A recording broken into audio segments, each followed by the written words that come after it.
Oh, look what I did. Look how cool it is. I'm actually quite happy with it. Alright, cool. Yo, yo, yo. Oh, yeah. So after I did that little, what I painted thing, uh, I did it around maybe 4 o'clock-ish, 3 o'clock. It's 9 now. Because I've been gaming hard. Not hardly gaming. Okay.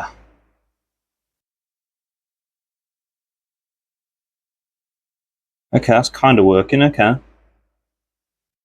think I need to just wet it up a little bit and then it'll be better. But yes, so I'm making plants, as you can see. I've not been a big fan of recording recently. I've really not. Completely honest with you. I don't like being on camera in any way, shape, or form. I don't like it. So, it's always really awkward for me. I don't like it. But nevertheless, I'm only really doing it mainly for myself. So I can look back and go, that's where I were at one point. An absolute shitter that couldn't paint for shit. Now look at me. I'm the next Van Gogh or whatever.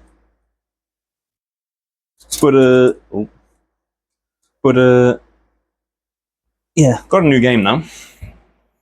What's it called? No More Room in Hell 2. I knew about the first one, and I always thought it was a really cool looking game. But I couldn't get it because it was a PC. Actually, no, I don't think it was. Well, it were PC, definitely PC. But I think it was actually more. I think it was more of like a Gmod thing, if I remember rightly. More like a Gmod game. And then they made obviously they made their sequel and actually had it so people could buy it. But that was still on PC. It's only recently come to this Xbox. I was a little bit adamant about it because I remember hearing all the views, or the reviews even, and all of them were basically, it's okay, things like that. But I looked at it on Xbox. It's okay looking. I think the one thing that really sold it to me though was if your character dies, you've got to make a new character. I really like that. I thought that was cool as hell. It kind of reminded me of originally it was I think it was a game for the Wii U. Now I've never had a Wii U, never had one. I don't think there's anything memorable about the Wii U, other than it was right after the Wii, so Nintendo was still like exploring what they can do with that kind of thing. The only thing I remember about it was that if you wanted to, I think if you wanted to look at your inventory, you actually had to look down at your pack. So you're looking away from the screen so you can get jumped. And they had a similar thing where in which if your character dies, another character respawns and you got to go kill your old character for your shit back. I liked it. That was cool. I really like when games do things like that. I think they're really cool. But unfortunately, not many games do it because they're pussies. No, I've been playing on. I think I've only been playing on medium at the minute. Or sorry, original maybe. But I've been thoroughly enjoying it. I would like my friends to get it. One thing I will say I don't like about it is you can play by yourself, but not really. Yeah, you can play solo. It says play solo. When I wanted to try out the game when I first played it, I saw it basically just say, "Hey, you are playing solo, but nothing matters. You can't level up. You can't do this. You can't do that." Why are you blurry? Well, like a fucking magic trick, look. So, it was whatever. Is it yellow or orange? Yeah, I'll do yellow, I guess. Fuck, I'll do orange, why not? My fucking paint, I could do whatever the fuck I fucking want. There. But yeah, I think I might have to re-download Zombie. I've been getting into zombies again recently. But I want to talk about I think what I would love to see as zombies. I like smart zombies. The Dawn of the Dead, George Romero zombies, I love his zombies. I don't like how slow they are. I find that really just boring. And he made them really intense, despite how slow they were. It's like, I don't understand how this could be scary, but okay, cool. I will say that there is one scene that made me fall in love with the zombie. I mean, of course, if you like zombies, you're going to like George Romero's zombies. His is the classic. Originally, he called them ghouls, because at the time there wasn't really a term for zombies. There was a video I saw that talked about it. Now, I knew in his first movie, they weren't technically zombies. They were his zombies. It's just they were under a different name, that being ghouls. But in the one after that, it was then called zombies.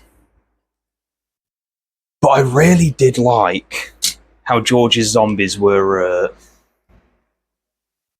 almost like fragments of people that used to be. How they would come. The only reason they came to the mall in I think it's Dawn of the Dead, Dawn of the Living Dead, I think. The only reason they came to the mall was because they remembered it. They remember going there, which I absolutely love.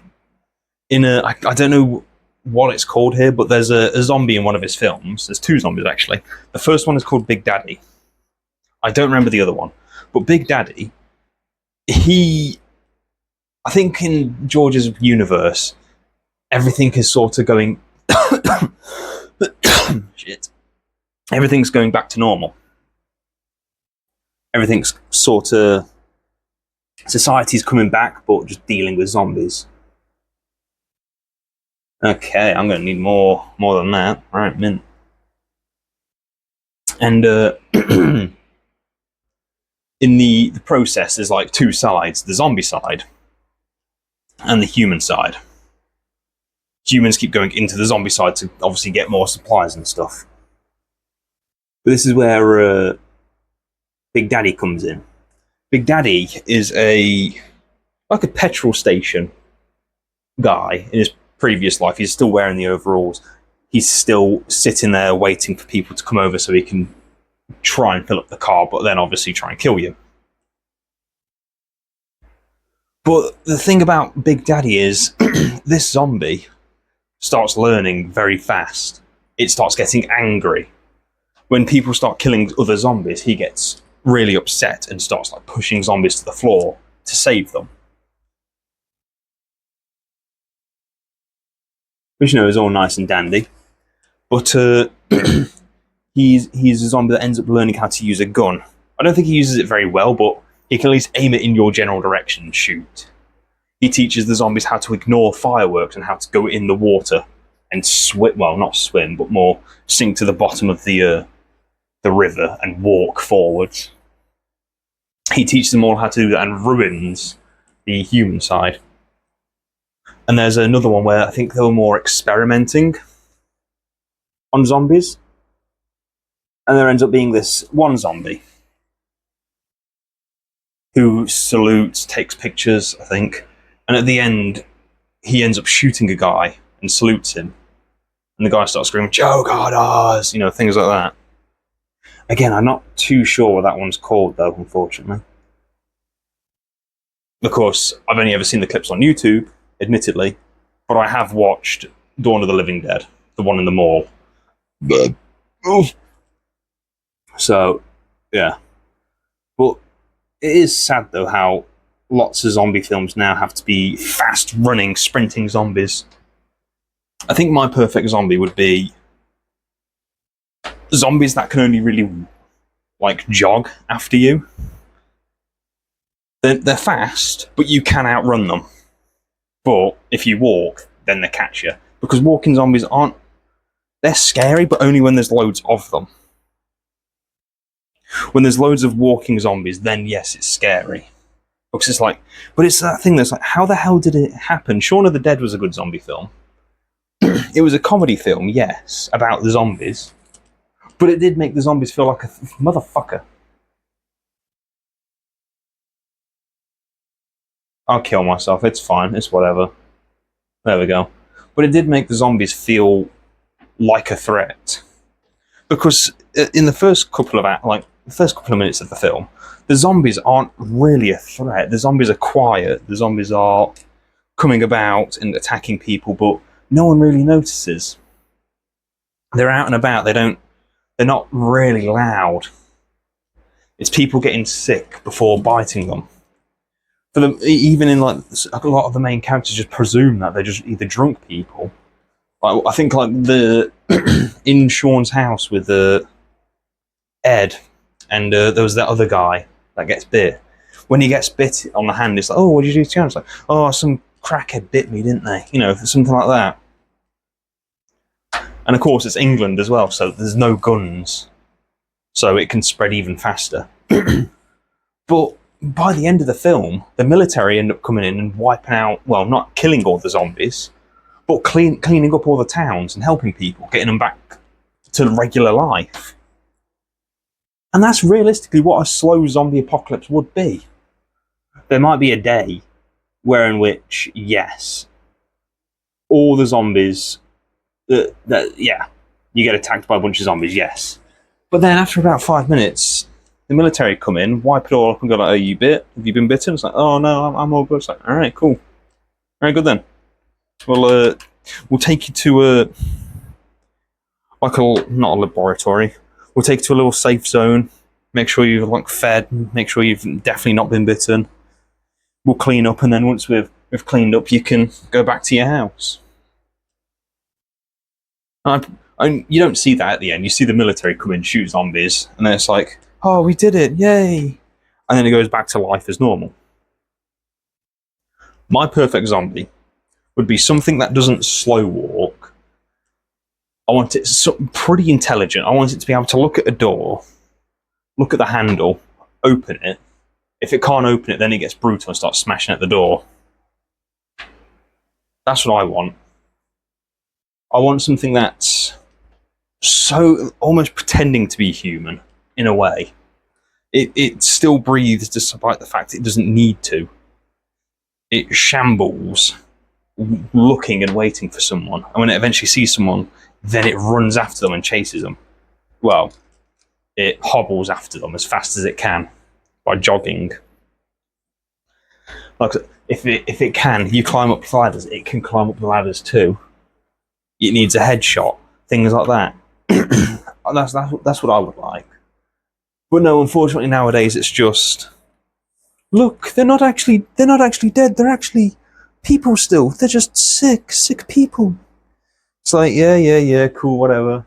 Shoot some zombies, please. But long story short, though, No More Room in Hell 2, very fun zombie game. Very nice having the slow zombies running about. Well, waddling about. That's pretty cool. I like that. Okay, I'm done. Oh yeah.